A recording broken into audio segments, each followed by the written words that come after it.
जय हिंद फ्रेंड्स। तो आज हम शिक्षा मनोविज्ञान के बारे में कुछ पढ़ने वाले हैं, ठीक है। तो शिक्षा मनोविज्ञान में हमने कल से पढ़ाई शुरू करी थी, है ना। काफी गैप हो गया था बीच में।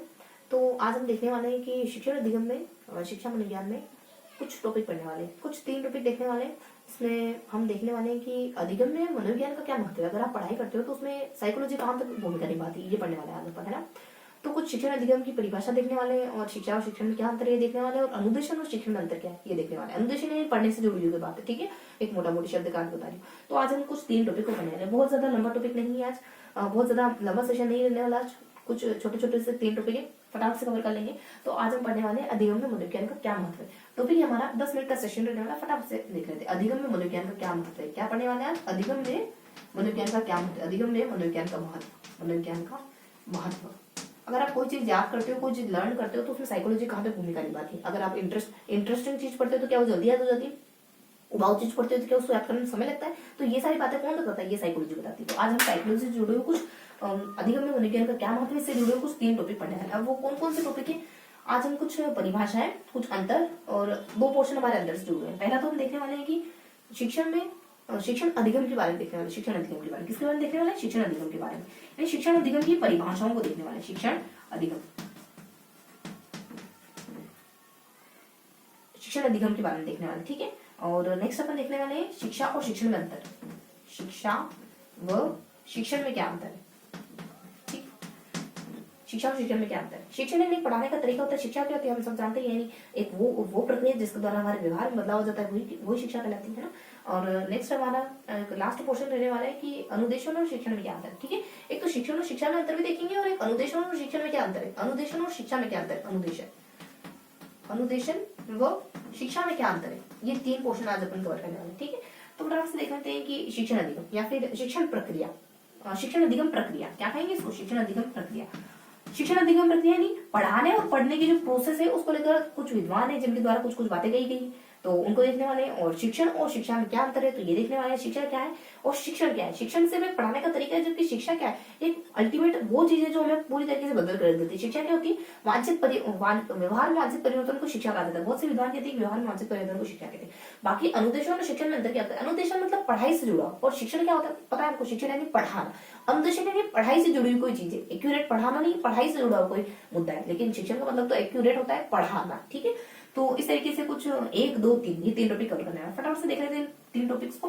तो देखो शिक्षण अधिगम प्रक्रिया से कुछ शिक्षण अधिगम प्रक्रिया के बारे में कुछ परिभाषा है, कुछ विद्वान है जिनको लेकर कुछ हल्की हल्की सी बातें कहते हैं। अब वो क्या है, इनकी इन विद्वानों से जुड़ी कुछ बातें हैं ना। तो क्या है देखो, एक शिक्षण को एक वांछित परिवर्तन भी कहा जाता है। एक विद्वान है मेज के द्वारा कहा जाता है शिक्षण क्या है, वांछित परिवर्तन। और एक सामान्य परिभाषा भी यही है कि शिक्षण किसको कहते हैं, व्यवहार में होने वाले वांछित परिवर्तन को शिक्षण कहा जाता है, यानी पढ़ाना कहा जाता है। जिस पढ़ाई के द्वारा आपके व्यवहार में परिवर्तन हो जाए, एक्चुअली वही पढ़ाई कहलाती है।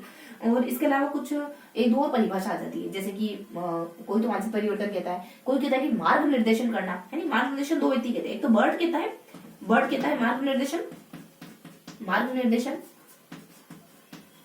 और एक और है दिशा निर्देश देना। दिशा निर्देश एक रायंस के द्वारा, मिलती जुलती परिभाषा है ना। तो बर्ड और रायंस इनके द्वारा भी कुछ दिशा निर्देश कहा जाता है। दिशा निर्देश, बर्ड और रायंस लगभग मिलती जुलती बातें कहते हैं। और इसके बाद एक व्यक्ति ऐसा होता है जो कहते हैं, ये बहुत अलग बात कहते हैं, मोरिसन कहते हैं कि कम परिपक्व व्यक्ति अगर अधिक परिपक्व व्यक्ति से कोई चीज सीखता है ना, कोई भी चीज सीखता है, उसी को शिक्षा कहा जाता है। तो कम परिपक्व और अधिक परिपक्व, कम परिपक्व से अधिक परिपक्व अगर कुछ सीखता है, कम परिपक्व अगर अधिक परिपक्व से कुछ सीखता है, उसी को शिक्षा कहा जाता है, शिक्षण कहा जाता है। तो अधिक परिपक्व, इस तरीके की परिभाषा मॉरिसन के द्वारा दी जाती है। और इसके बाद एक वर्ल्ड बुक इंसाइक्लोपीडिया के द्वारा भी एक परिभाषा दी गई, उसको भी ध्यान रख लेते हैं। तो वर्ल्ड बुक और इंसाइक्लोपीडिया, इसके द्वारा कहा जाता है कि ज्ञान प्लस कौशल प्लस रुचि, अगर इन तीनों को, अगर आप किसी से सीखते हो ना, इन तीनों को सीखते हो, तो वो शिक्षण कहलाता है। और इसके बाद कुछ परिभाषा, 1 2 परिभाषा और रह जाती है, जैसे कि वांछित परिवर्तन और मार्ग निर्देशन, दिशा निर्देशन करना, ज्ञान कौशल और रुचि, ठीक है। मोटा मोटी यही परिभाषा है, अपने इनको ध्यान रखेंगे। देखो मेज वांछित परिवर्तन, मेज को ध्यान से रखेंगे, वांछित परिवर्तन। यानी आपकी मेज मान लो, आप कुछ परिवर्तन करना, आप स्टडी टेबल कुछ बदलाव करना चाहते हैं ना, इधर से उधर कुछ अरेंज करना चाहते हैं, वो आपने कर लिया मानसिक परिवर्तन। उसके बाद बर्ड पक्षियों को ना रास्ता दिखाने की जरूरत नहीं होती, उसका घोंसला कहाँ है ये दिखाने की जरूरत नहीं होती, ऑटोमेटिक चला जाता है, उसको कोई रोड या मैप की जरूरत नहीं होती। और राय, अगर आप किसी को राय दे रहे हो तो हर कोई एक्सेप्ट करेगा, लेकिन किसी को ऑर्डर दे रहे हो तो करना ही पड़ेगा, तो हर कोई मतलब एक्सेप्ट नहीं करेगा इतनी आसानी से। तो दिशा निर्देश है ना, तो मार्गदर्शन और दिशा निर्देश मतलब ऑर्डर देना, दिशा निर्देश करना, गाइड करना। मॉरिसन क्या कहते हैं कि कम परिपक्व अधिपरिपक्व, सबसे यूनिक परिभाषा तो ध्यान देनी है अपने को। सर यानी किसी लड़के ने कहा, किसी की लड़की ने बहुत अच्छी परिभाषा दी है, सबसे यूनिक परिभाषा, बाकी पर नॉर्मल जानते हैं।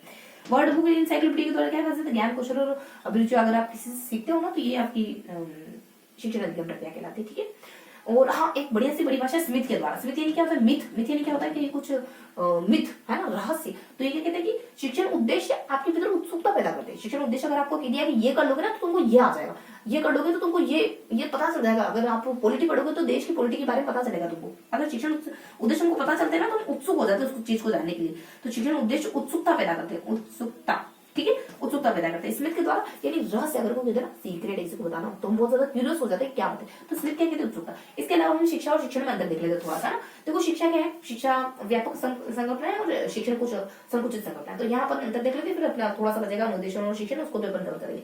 तो यहाँ पर देखने वाले हैं कुछ शिक्षण और शिक्षण व शिक्षा में अंतर देखने वाला, ठीक है। तो यहाँ शिक्षण और शिक्षा में अंतर देखने का देखो शिक्षण क्या है, बस फिनिश करने वाले हल्का है ना। शिक्षण और शिक्षा क्या है, देखो शिक्षण एक संकुचित अवधारणा है, फर्स्टली एक संकुचित अवधारणा है, और ये व्यापक अवधारणा है। शिक्षा एक व्यापक अवधारणा है ना। शिक्षा किसको कहते हैं, पूरी शिक्षण तो सिर्फ एक तरीका, पढ़ाने के तरीके को तो शिक्षण कहते हैं। ये क्या है, प्रभावशाली तरीका है, प्रभावशाली तरीका है। जबकि ये क्या है, ये आपके व्यवहार में बदलाव, ये व्यक्ति बनाता है एक्चुअली में। तो ये क्या है, ये व्यक्ति में होने वाला सामाजिक है, राजनीतिक है, दार्शनिक परिवर्तन है जब ये, ठीक है। और ये स्कूल में ही संपन्न होता है, जबकि ये औपचारिक मतलब औपचारिक होता है कुल मिलाकर के। जबकि घर है आपके, कोई शादी फंक्शन वगैरह हो गया तो कहीं पे भी संपन्न हो सकता है ना, मतलब कि घर परिवार वगैरह, घर परिवार और स्कूल हर जगह हो सकता है। तो और ये औपचारिक है, तो अगर ये औपचारिक है तो ये औपचारिक प्लस अनौपचारिक दोनों ही प्रकार की प्रक्रिया है। ये औपचारिक है प्लस ये औपचारिक है, और ये औपचारिक और अनौपचारिक दोनों प्रकार की, ठीक है। तो ये अनौपचारिक है, दोनों प्रकार की प्रक्रिया है। और शिक्षण का उद्देश्य, शिक्षण के छोटे छोटे उद्देश्य तय करे जाते हैं। क्यों तय करे जाते हैं, ताकि हम शिक्षा के मेन लक्ष्य को प्राप्त कर सके।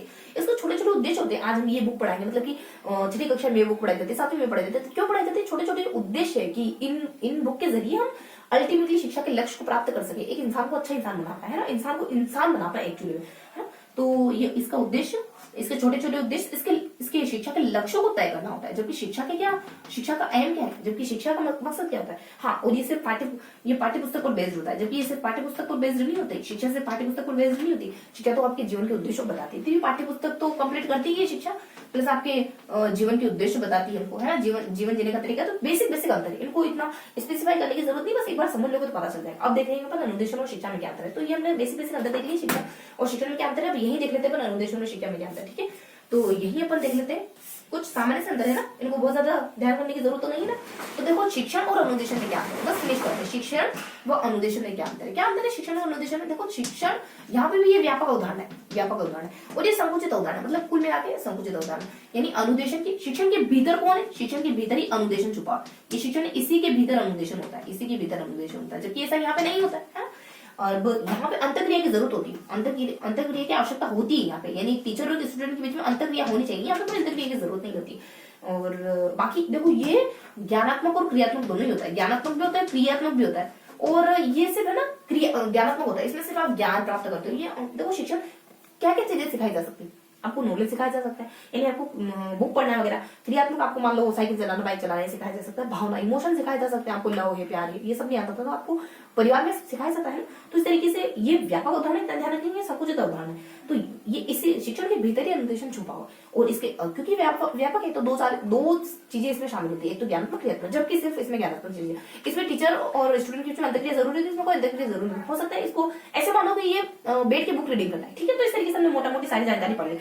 शिक्षण और अधिगम प्रक्रिया के बारे में पढ़ा, शिक्षा और शिक्षण के बारे में पढ़ लिया, और अनुदेशन और शिक्षण के बारे में पढ़ लिया। तो हमने क्या देखा मोटा मोटी, हमने सिर्फ इतना जाना कि शिक्षण अधिगम प्रक्रिया को लेकर अलग अलग विधान क्या कहते हैं। मानसिक परिवर्तन होना, कम बुद्धि वाले से अधिक बुद्धि वाला जो नॉलेज रहता है वो कहलाता है, वो हमारा शिक्षण कहलाता है। और मार्गदर्शन करना, निर्देशित करना, ज्ञान कौशल अभिरुचि को अगर आप सीखते हो तो ये शिक्षण कहलाता है। अलग अलग विद्वानों ने परिभाषा दी। शिक्षा और शिक्षण में क्या अंतर है, शिक्षा क्या है, एक अल्टीमेट गोल है हमारा, है ना, साध्य। जबकि शिक्षण तो सिर्फ साधन मात्र, तरीका भर है।